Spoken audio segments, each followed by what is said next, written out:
October 22nd, 1944. On the island of Coralia, the 118th Marine Regiment is stalled, bleeding out against a volcanic ridge known as the Black Spine. The crisis is a fatal mismatch of technology and terrain. U.S. doctrine for destroying bunkers relied on the M2-2 flamethrower. It was a terrifying weapon, but one with a maximum effective range of just 20 yards. The Japanese defenders, under the engineering of Colonel Rikuo Yamagata, were not in shallow pillboxes. They were 70 yards deep inside volcanic rock, behind steel and concrete baffles. This created a 50-yard kill zone. For a Marine operator to even get in range, he first had to cross 50 yards of open, pre-sighted ground. It was not a tactical challenge. It was a suicide mission. The linchpin of this entire defense was Pillbox 7 Alpha.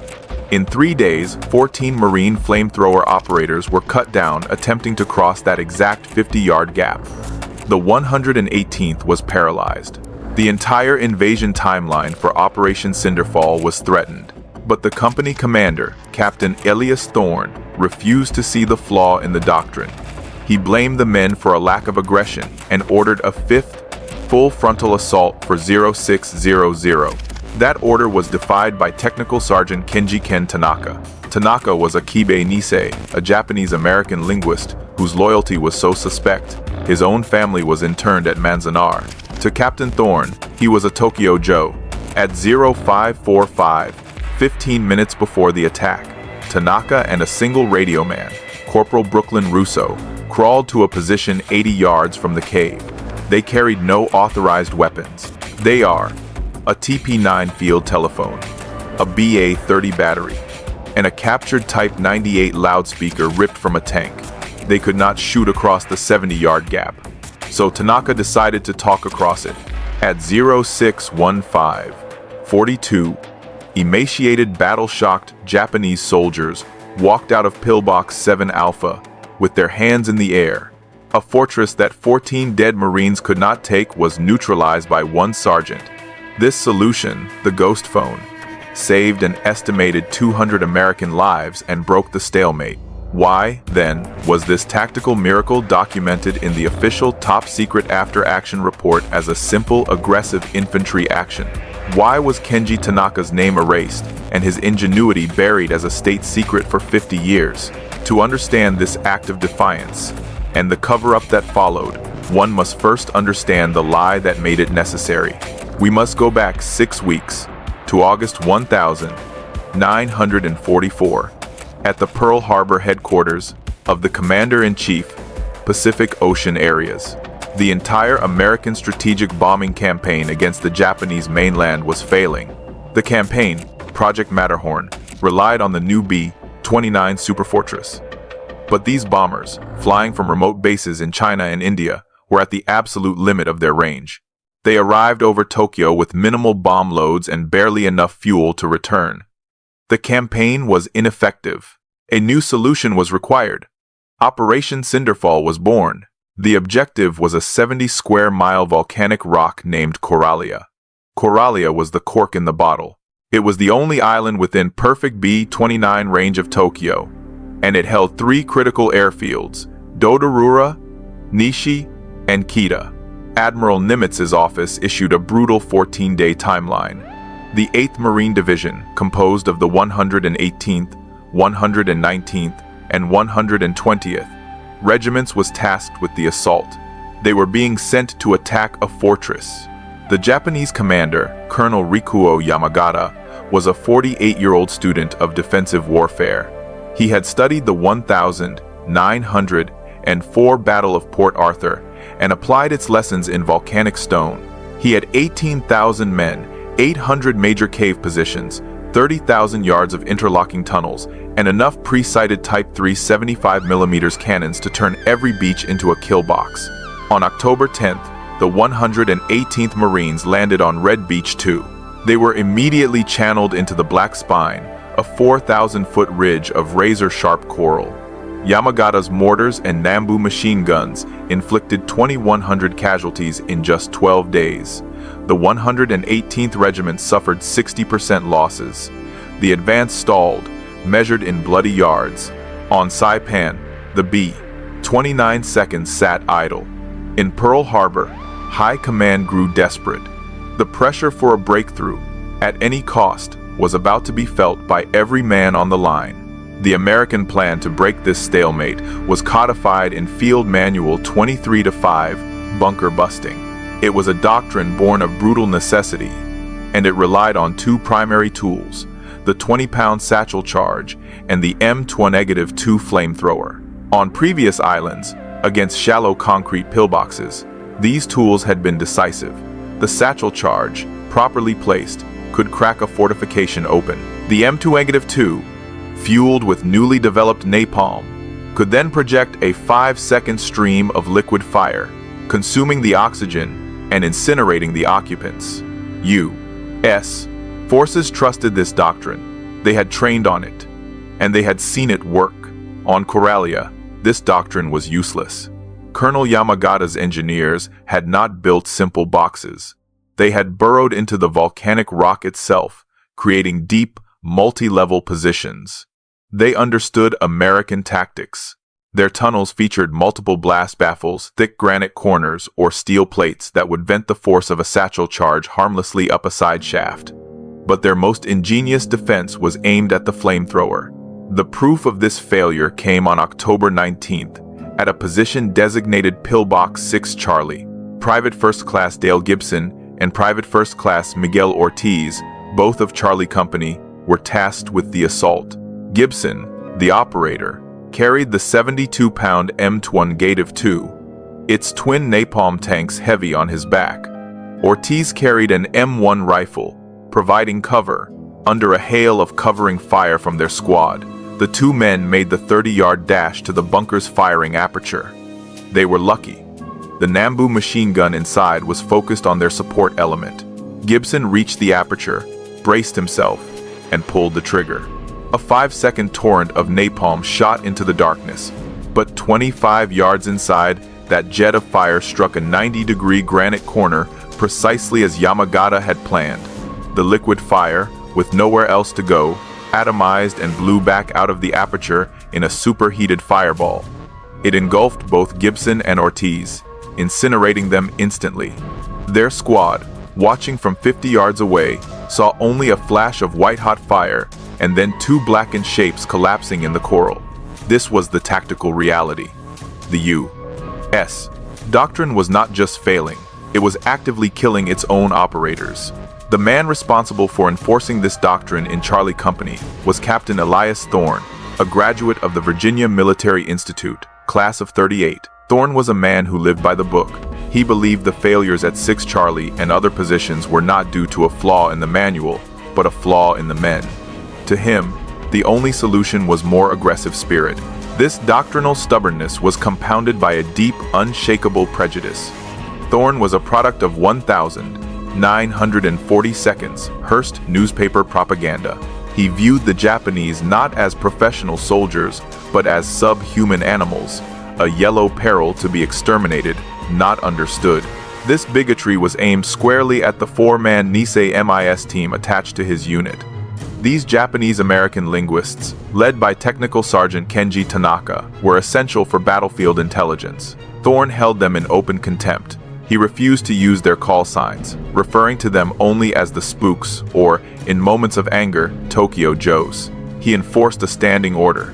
No Japanese was to be spoken by Tanaka's team within 50 yards of the command post. He viewed their very language as a corrupting influence, bad for morale. This established the central conflict on the Black Spine. It was not simply American versus Japanese. It was a collision of two minds, Captain Thorne's rigid, prejudiced doctrine versus Colonel Yamagata's intelligent, adaptive defense. And caught in the middle were the men being ordered to charge, again and again, into a 50-yard kill zone with a 20-yard weapon. The man at the center of this collision was Technical Sergeant Kenji Tanaka. Tanaka was a paradox, a man who belonged everywhere and nowhere. He was a Kibe born in Fresno, California, but sent by his Issei parents to be educated in Kagoshima, Japan. He returned to America fluent in a language his own nation was learning to hate, speaking better Japanese than many of the soldiers he would soon be fighting. This unique background made him a perfect linguist for the military intelligence service. It also made him a perfect suspect. When Pearl Harbor was bombed, his world evaporated.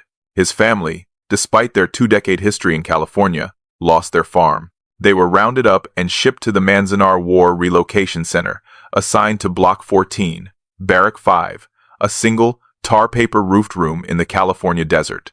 Tanaka, meanwhile, had volunteered from a Nisei-only combat team, partly out of patriotism, partly out of a desperate need to prove his loyalty was not divided. He carried this weight every second. He was fighting 2 wars, one against the Imperial Japanese Army, and another, quieter war against the suspicion of men like Captain Thorne. He knew that any mistake, any hint of fraternization, would not just end his career. It could bring shame and further suspicion upon his interned family. His job was to listen. On the night of October 21st, Tanaka and his 3-man team, Corporal Abe Hiroshi and Technician Sam Takeda, were huddled in a damp shell crater 100 yards behind Charlie Company's front line. The air was thick with the smell of cordite and decay. Their tool was not a rifle, but a captured Type 94 radio, its generator cranked by hand, its antenna pointed toward the black spine. Through the static, a voice emerged. It was not a coded tactical message. It was a desperate, unsanctioned plea from inside Pillbox 7 Alpha. Tanaka, his headphones pressed tight, began to translate, his hand shaking slightly as he wrote in his logbook. The voice belonged to a Sergeant Endo of the 7th Independent Infantry. He was begging a rear echelon supply unit for rice and quinine. He reported that their water supply was contaminated, that 3 men had already died of dysentery, and that their commanding officer, Lieutenant Watanabe, was threatening to execute any man who complained. The transmission ended with a broken plea for honorable rescue. This was it. This was the proof. The monsters in the cave, the subhuman animals Thorne spoke of, were starving, sick, and terrified of their own leader. Tanaka logged the intercept, 2214 Oct 21. Pose 7A. Morale critical. Food, med supply, exhausted. Dysentery outbreak, high surrender potential. He tore the page from his logbook and made a decision. He walked past the 50-yard no-go line, past the stairs of the Marine sentries, and stood at the flap of Captain Thorne's tent. Thorne was inside, planning the next day's assault with his executive officer. He looked up, his face hardening at the sight of the Nisei sergeant. "What is it, Sergeant?" Tanaka presented the report. He explained, clearly and professionally, what he had heard. The men in 7 Alpha were on the verge of collapse. They were sick, starving, and could be induced to surrender. He formally suggested using a loudspeaker broadcast to offer terms. Thorne read the translation. His eyes narrowed. He looked from the paper to Tanaka, and in his gaze was all the suspicion of a nation. "Propaganda," Thorne spat. "You actually believe this enemy propaganda?" "Sir." The dialect was authentic. The desperation was real. They are animals," Thorne cut him off. "And you treat animals one way, with fire." He crumpled the logbook page in his fist and threw it into the mud by the tent flap. "You stick to your dictionary, Sergeant. You leave the fighting to the Marines." Tanaka stood frozen. He saw the crumpled report, his proof, dissolving in the rain. He was dismissed. The next morning, October 22nd, Thorne ordered the 4th assault on Pillbox 7 Alpha. The lead flamethrower operator was a 19-year-old from Wisconsin, Private First Class Art Miller. Miller was a replacement, new to the unit, and had shared a K-ration coffee with Tanaka just that morning, asking the linguist how to say hello in Japanese. Tanaka and his team were at their listening post. They had no radio link to Miller. They could only listen to the company net. They heard Captain Thorne give the order. Execute. They heard the sudden, desperate chatter of the M1919 machine guns opening up to cover Miller's advance. Then they heard a new sound. The deep, thudding report of the Type 92 heavy machine gun from inside 7 Alpha. The gun that Sergeant Endo had said was still functional. A single piercing scream cut through the radio static, followed by a Marine yelling, Operators hit. Miller's down. He's in the kill zone. Tanaka closed his eyes. The failure was now complete. He had provided the intelligence. Thorne had rejected it. And Private Art Miller had just paid for that rejection with his life. The failure at Pillbox 7 Alpha did not chasten Captain Thorne. It enraged him. That evening, at 1,800 hours on October 22nd, he assembled his platoon leaders in the driving rain. They stood in the mud by his command tent, their faces slick with water and exhaustion. Private Miller's body, recovered at dusk, lay under a poncho nearby. Thorne was not a man for eulogies. He saw Miller's death as a consequence of hesitation. "This position is a cancer," Thorne stated, his voice cutting through the downpour. "And you cut cancer out. The plan has failed because you have not been aggressive enough." He outlined the new assault for 0600. It was not a plan. It was an act of brute force desperation. He was ordering all 3 remaining flamethrower teams, Alpha, Bravo, and Charlie, to attack simultaneously. A 9-man, full frontal charge, hoping to overwhelm their fire. The platoon leaders, themselves Marines, understood the order. It was a suicide mission, designed to trade 9 lives for 1 bunker. Among the men assigned to this charge was Corporal Brooklyn Russo, a 34-year-old radio man from Red Hook, New York. Russo was not a fresh replacement like Miller. He was a tough, pragmatic veteran, one of the few men in Charlie Company who openly trusted Kenji Tanaka. He had seen the Nisei sergeant's quiet competence, his accuracy, his professionalism. He did not see a Tokyo Joe. He saw a smart soldier. Russo was assigned to lead Alpha Team, carrying the heavy SCR-300 radio to coordinate the 3-pronged attack. He knew, with absolute certainty, that he would not survive to make the first radio call. He found Tanaka in a foxhole, methodically cleaning his M1 Garand by the light of a hooded candle lantern. The rain dripped from the rim of Tanaka's helmet. "Ken," Russo said, his voice flat. Tanaka looked up. Russo was not panicked or afraid. He was resigned. He held out a single, damp piece of V-mail. "It's my mother's address," Russo said. 145 Wolcott Street, Red Hook. Just in case. Tanaka slowly wiped his hands on his fatigues and took the letter. "I'm not coming back from this one, Ken." Russo's gaze was hard. "That bastard is gonna get us all killed, just like he got Miller killed." He leaned in, gripping Tanaka's arm. "You're smart. You hear 'em. You know what they're thinking." His voice dropped to a desperate whisper. "You gotta find another way. Don't let him send us in there." The plea hung in the air, a burden heavier than any field pack. Russo left, disappearing back into the rain to check on his team, leaving Tanaka alone with the V-mail and 12 hours to live. This was the catalyst. This was the moment the abstract weight of the war became a personal, unavoidable choice. He looked at the address 145 Wolcott Street and saw the face of a woman who would become a Gold Star mother by 0615 tomorrow. Tanaka was trapped. He weighed his options, and both were a form of self-destruction. Option 1, he could do nothing, he could obey. He could let Russo walk into the kill zone. He could watch Alpha, Bravo, and Charlie teams be systematically annihilated. He, personally, would be safe. He would have followed his orders. Option 2. He could defy Thorne. He replayed the meeting in the tent. The crumpled intelligence report. The spittle of propaganda. He knew, with absolute certainty, that if he formally proposed talking to the enemy again, Thorne would not just dismiss him, he would have him arrested. The charge would be a violation of the 96th Article of War, conduct to the prejudice of good order and discipline. But for Nisei, it would be far worse. It would be sedition. It would be fraternization with the enemy. He pictured himself in irons. He pictured the court-martial, the disgrace. He pictured the news reaching his family at Manzanar, confirming every racist suspicion, shaming them, proving their son was, in fact, a traitor. His loyalty was the only thing he had. Thorne would destroy it. He looked down at Russo's V-mail in his hand. Certain death for Russo, or certain disgrace for himself. He made the decision. He would not propose the idea. He would execute it. He would not ask for permission. he would act, and disguise it as just another part of Thorne's own brutal plan. He remembered the piece of salvaged equipment his team had pulled from a wrecked Type 95 Hago tank 2 days earlier, a heavy conical Type 98 loudspeaker.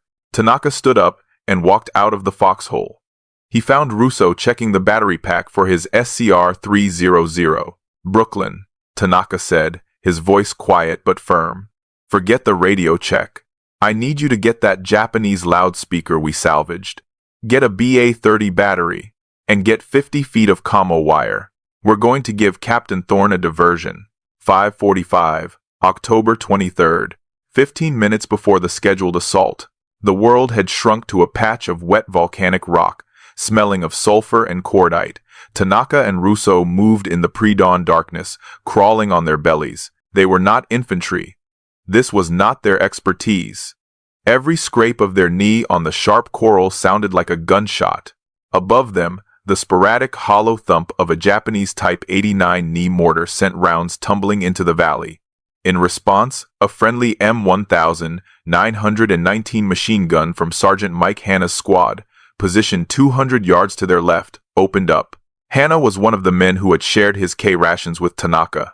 Now, he was providing cover, firing disciplined 3-second bursts at the ridge, a tearing, metallic sound that was, for this moment, the sound of friendship. They reached their position, a shallow shell crater, 80 yards from the black, silent mouth of Pillbox 7 Alpha.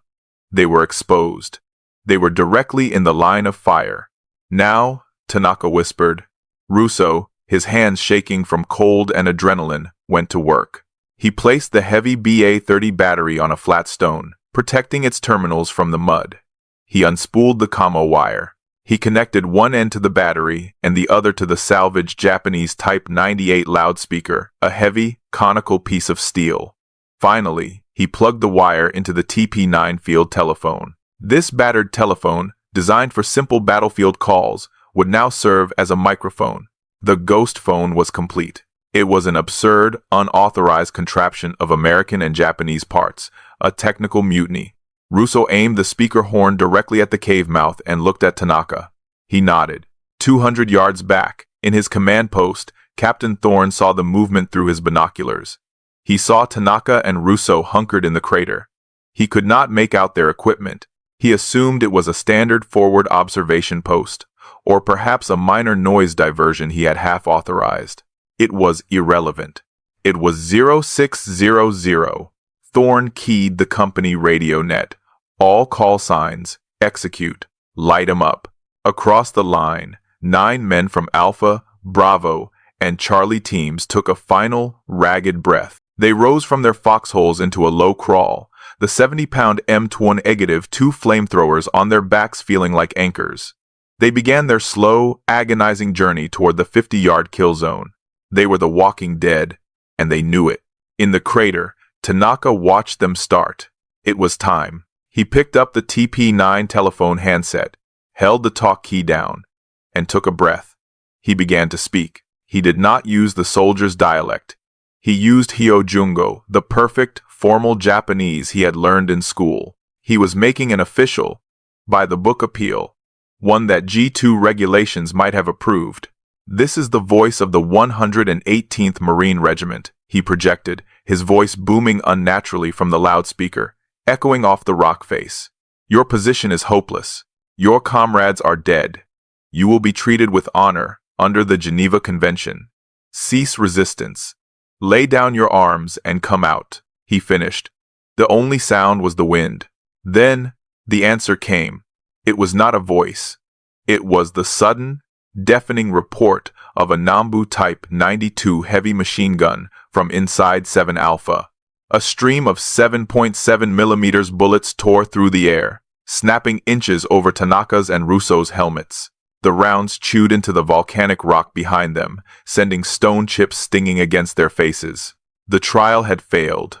Russo screamed, pressing himself so flat against the crater floor he seemed to merge with the mud. "It ain't working, Ken. They're gonna kill the teams. They're at 60 yards. The Nambu's fire was a signal. The ruse had failed. But then, something impossible happened.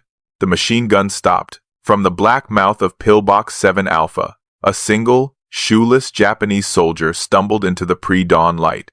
He was holding a white surrender leaflet in one raised hand. He was skeletal, a ghost in a ragged uniform. He took 2 steps, a third. A single pistol shot cracked from the darkness inside the bunker. The bullet struck the soldier in the back. He pitched forward, face first into the coral, dead. His own officer had executed him.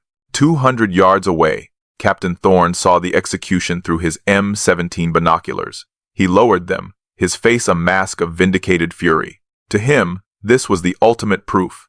"See," he roared to his radio man. "They're animals. They don't even value their own lives. Attack! Attack!" The order was relayed. The 3 flamethrower teams, now at the 50-yard mark, heard the command. Their slow, agonizing crawl was over. They rose into a crouching run. They were now fully in the open, sprinting toward the aperture, 9 men charging a gun that had just proven it was active and merciless. In the crater, Russo was screaming. "They're running! Ken! They're all gonna die! Do something!" He was screaming at a changed man. Kenji Tanaka was no longer a frightened linguist. He was enraged. The execution of a surrendering man, the waste of Private Miller, the suicidal charge of Russo's friends, it all coalesced into a cold, precise fury. His formal, G2-approved Japanese was gone. His respect was gone. He was no longer a Kibe from Fresno. He was a soldier from Kagoshima, and he was about to unleash hell in a language Thorne could not understand. He grabbed the telephone handset. He switched to the harsh, guttural, Kyushu dialect, the soldier's dialect, the one he had heard Sergeant Endo use on the radio intercepts. He did not beg. He commanded. "Watanabe." His voice exploded from the loudspeaker, a sound of pure authority that echoed across the valley. The running flamethrower teams faltered, confused by the sheer power of the voice. "Lieutenant Watanabe, you are a coward." Tanaka was on his feet now, shouting into the handset, fully exposed to the bunker. "You killed Private Saito. You lied to your men." He was using the intelligence. He was using their names. "Your men are dying of dysentery. The rice you were promised is at the bottom of the sea. Your families in Kagoshima are waiting for you. Do not die for this coward. He is killing you. Walk into the light." He said his last word and slammed the telephone handset down onto its cradle, cutting the connection.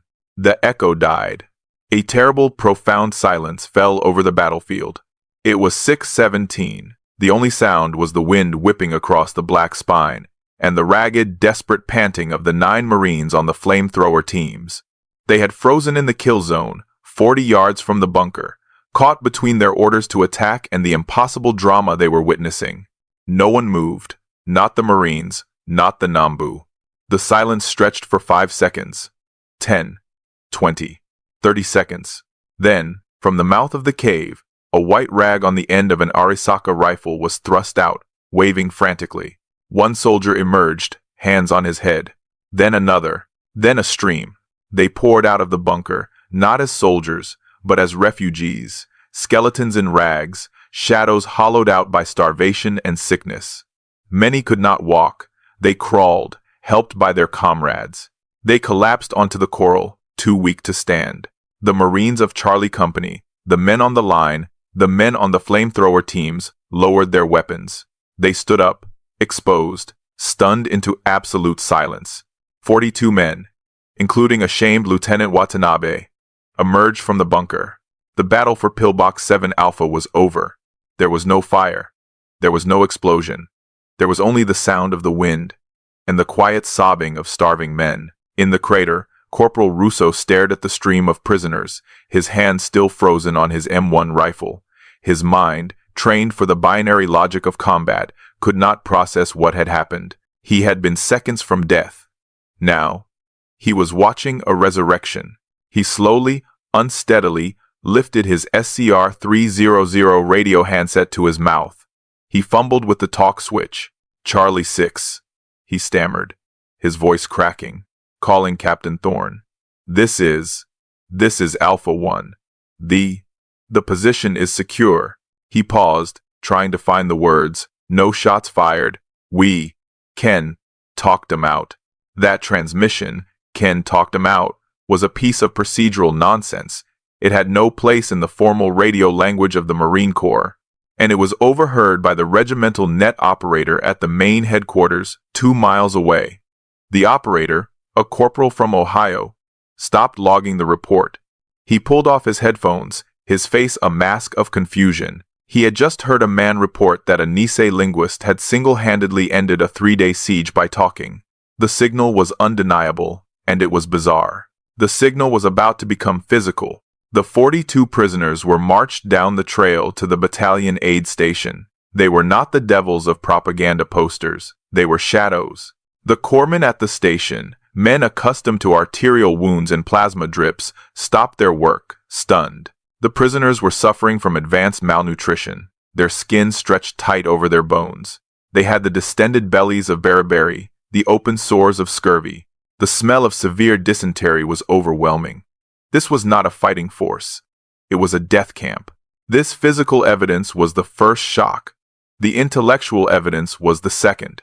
Tanaka's own MIS teammates, Corporal Abe Hiroshi and Technician Sam Takeda, were brought in by G2 to conduct the interrogations. At first, they followed standard procedure, asking about unit strength and fortifications. Then, they began to cross-reference Tanaka's intercept log.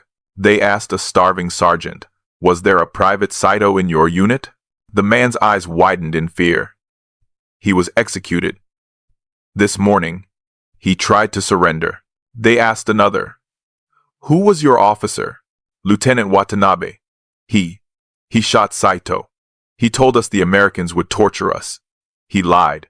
The debriefing lasted for hours.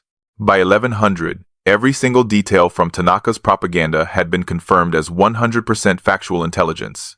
The starvation, the contaminated water, the executions, the names, the fear. Tanaka hadn't just talked to them. He had understood them perfectly when their own command refused to listen. This confirmation was the moment the story exploded.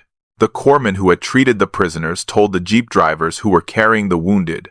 The jeep drivers told the ammo handlers at the rear dump. The radioman, overhearing Russo's call, broadcast the rumor on every net. By 1200 hours, every Marine on the Black Spine was talking about it. They gave it a name, Tanaka's ghost phone. The men who had called him Tokyo Joe a day earlier were now using the name with a kind of superstitious awe. The Nisei linguist, the spook no one trusted, had done what 14 Marines had died trying to do. The rumor, the POWs, the radio log, it was too much for the chain of command to ignore. At 1400 hours, a jeep flying a colonel's flag churned up the muddy track to Charlie Company's CP. The regimental commander, Colonel Magnuson, stepped out. He was a pragmatist, a man who cared about results, not methods. He walked directly past a stunned, silent Captain Thorne, who stood rigidly at attention, his face a mask of humiliation. Thorne's rigid doctrine had failed. Magnuson did not stop. He continued another 80 yards up the trail to Pillbox 7 Alpha, where Tanaka and Russo were quietly packing their gear. The colonel looked at the captured Japanese loudspeaker. He looked at the BA-30 battery and the TP-9 field telephone. Then, he turned his gaze to the short, rain-soaked Nisei sergeant who stood before him. "How did you do it, Sergeant?" Tanaka stood at attention and explained. He did not talk about heroism or a ghost phone. He spoke of intelligence. He laid out the radio intercepts, the proof of starvation, the psychological profile of Lieutenant Watanabe, the critical failure of the M2-2 flamethrower. Colonel Magnuson listened. He was a pragmatist. Captain Thorne, standing stiffly 10 yards away, saw the world through the lens of doctrine and racial purity. Magnuson saw it as a ledger of American lives. He was losing men at an unsustainable rate to a failed tactic. Tanaka had just presented him with a new one that worked. He turned to his radio man. "Get me the Sheridan," he ordered, referencing the USS Sheridan, the command ship offshore. "I want one of their high-power naval hailers, the Bullhorn, and I want it on the front line by 1600. He then turned back to Tanaka, his gaze cutting past Captain Thorne as if he no longer existed. Thorne's authority over the Nisei team was, in that instant, surgically severed. "Sergeant," Magnuson said, You and your team are hereby detached from Charlie Company and attached to 2nd Battalion. You will move with the lead assault element. Your new job is to talk every one of these bastards out of their holes before my men have to go in after them. The ghost phone was now official policy. For the next 6 days, from October 24th to October 30th, Tanaka's team did exactly that. They were given a jeep, the powerful naval hailer, and a 3-man Marine Guard. They moved up the Black Spine, from one fortified position to the next, 7 Bravo, 8 Alpha, 9 Charlie. The method was a masterpiece of psychological warfare, refined by the day. First, artillery would pound the position, cutting them off. Then, Tanaka would get on the hailer, his voice echoing across the ridges. He used their officers' names, their home prefectures, the names of their sister units that had already been annihilated, all gleaned from his radio intercepts. He told them of the clean water and medical care awaiting them. He told them the truth. The result was a breakthrough that firepower alone could not achieve. The ghost phone was directly responsible for the surrender of over 600 Japanese soldiers. It is estimated that this unorthodox tactic saved the lives of at least 200 American Marines. The stalemate that had cost the 118th Regiment 60% of its men was broken in less of a week. On November 1st, the 118th secured the Dodorura airfield. The B-29 seconds had their base. The battle for Coralia was effectively won. Tanaka's success was absolute, undeniable, and celebrated by every man on the line. It was also politically intolerable. The victory was too efficient. The numbers were too clean. A classified cable was sent from Theater Command at Pearl Harbor, Singpak G2, to Colonel Magnuson. The method was to be classified top secret, effective immediately. The official after-action report for Operation Cinderfall, File AA, R118K, ORALLIA, was written. The author of Charlie Company's section was Captain Elias Thorne. It was countersigned by the regimental S3. The report was a masterpiece of bureaucratic fiction. It stated that Pillbox 7 Alpha was neutralized by a combined arms assault and that its fall precipitated a collapse in enemy morale. The subsequent 600 surrenders were attributed to relentless, aggressive infantry action, led by officers like Thorne, whose unwavering pressure had broken the enemy's will. Kenji Tanaka's name was absent. The ghost phone was never mentioned. The 642 prisoners of war were simply classified as battlefield attrition. This was not an accident. It was a decision. The Office of War Information, the OWI, had spent 3 years feeding the American public a diet of total annihilation. The Japanese were portrayed as subhuman, suicidal fanatics who would never surrender. This propaganda was essential to maintain home front morale and sell war bonds. The story of a Japanese-American sergeant saving hundreds of Marines by negotiating by treating the enemy as rational, frightened humans was a story that could not be told. It undermined the entire justification for the war's brutal tactics. The tactical truth of Coralie was a direct threat to the political strategy of the home front. The system had its victory. Now, it required a scapegoat and a sacrifice. The hero, Kenji Tanaka, would be the one to be silenced. The victory was official. The truth was now a liability. On November 5th, 1944, Technical Sergeant Kenji Tanaka, Corporal Brooklyn Russo, and the other 2 men of the MIS team, Abe Hiroshi and Sam Takeda, were ordered to report to a Quonset hut on the newly secured Dodorura airfield. This was the very ground they had helped win. The airstrip was already bustling, a monument to American industrial power. But inside the hut, the atmosphere was not one of celebration. It was cold. Seated behind a metal folding table was not Colonel Magnuson, the pragmatist who had promoted the ghost phone. It was a G2 major from Pearl Harbor, a man with cold eyes and a briefcase full of legal forms. This was not a commendation ceremony.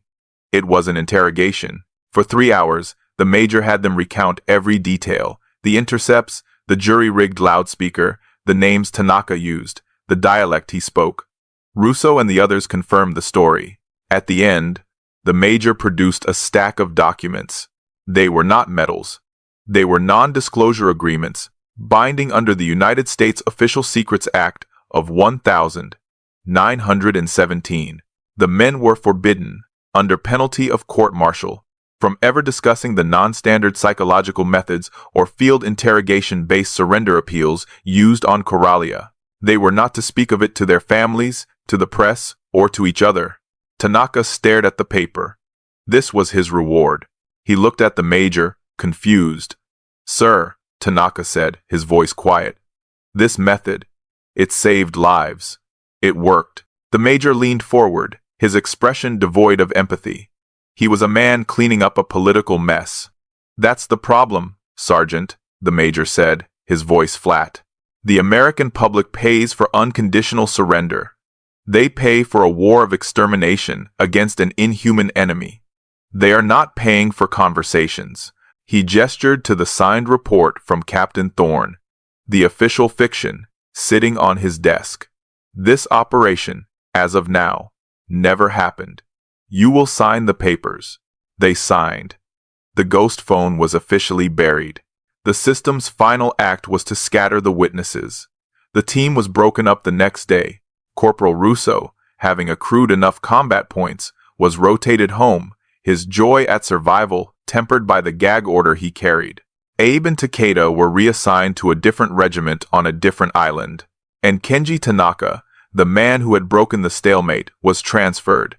He was sent to a desk job in Guam, far from the front lines, far from any command where his ingenuity might be needed. He spent the remainder of the war in a windowless room, translating captured Japanese documents, a quiet, invisible cog in the B-29 campaign he had helped make possible. When the war ended, he returned to Fresno, California, in 1946, wearing the uniform of a technical sergeant, a bronze star on his chest for meritorious service.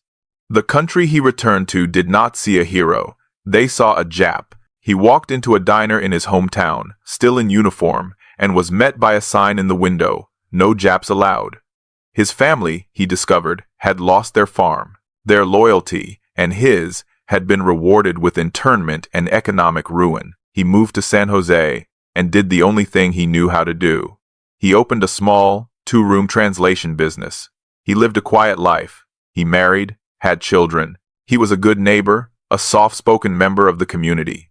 For 50 years, he carried the unrecognized truth. He never spoke of Coralia. He never told his wife or his children about the 42 men who walked out of 7 Alpha. He never told them about the 200 American lives he saved, or the life of his friend, Brooklyn Russo. In a locked drawer in his desk, he kept 2 documents side by side. One was his honorable discharge paper from the United States Army. The other was the G2 gag order from that Quonset hut in 1944. One was a certificate of his loyalty. The other was a receipt for his silence. He was a hero, forced to live as a ghost, silenced by the very system he had fought and bled to protect. The silence held for 54 years. It outlasted the war, the rebuilding of Japan, and the dawn of the nuclear age. Kenji Tanaka honored his gag order, taking the story of Coralia with him, a private burden. The official record Captain Thorne's fiction was the only truth that existed. The first crack in this wall of silence came not from a government archive, but from an attic in Brooklyn. In 1998, a researcher for the Nisei Veterans Legacy Project at the University of California, Los Angeles, was sorting through a box of donated materials. The project's goal was simple: to preserve the stories of the Japanese American soldiers who had fought for a country that had imprisoned their families. In this box, beneath a faded Marine Corps flag, was the personal diary of Corporal Brooklyn Russo, who had passed away 2 years prior. For dozens of pages, the diary was a typical soldier's log: complaints about K-rations, descriptions of mortar fire, lists of the dead. Then, on the entry for October 23rd, 1944, the researcher found a story that made no sense. Russo had detailed the assault on Pillbox 7 Alpha. He described the ghost phone. He wrote, "Ken talked him out. He saved my life." The researcher, a young graduate student, checked this against the official histories. Nothing. The aggressive infantry action narrative was all that existed. This was a mystery. This single diary entry became a key. The researcher began a 2-year-long search. The official G2 logs from Operation Cinderfall, a trove of documents detailing battlefield intelligence, had been quietly declassified in 1995. Buried in thousands of pages of field reports, the researcher found the cross-reference. A classified addendum detailing the non-standard surrender appeals on the Black Spine. It listed the 642 prisoners. It confirmed the use of a loudspeaker. It confirmed the dates. Russo's diary was true. The researcher now had the what. They needed the who. They cross-referenced the MIS team rosters for the 118th Regiment. And there, on the list, was a T. Sergeant Kenji Tanaka. In 2000, the researcher found him.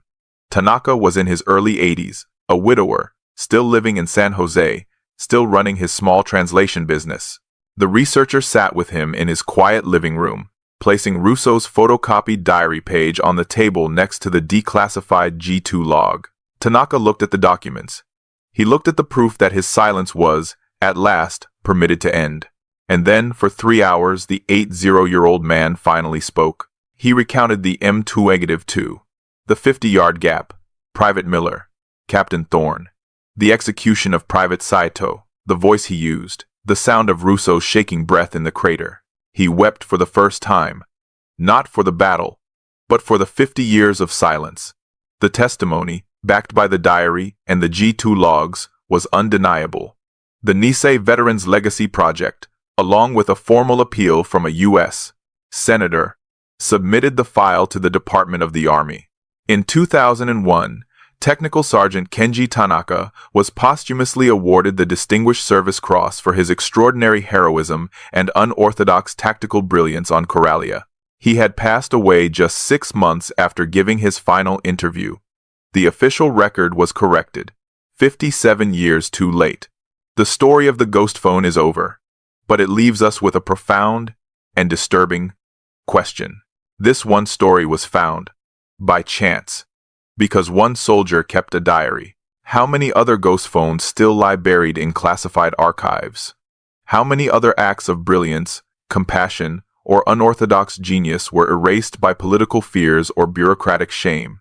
How many tactical necessities were buried to protect a home front narrative? And how many heroes of every nation, in every war, were forced by their own side to take their greatest stories, their truest selves, to the grave?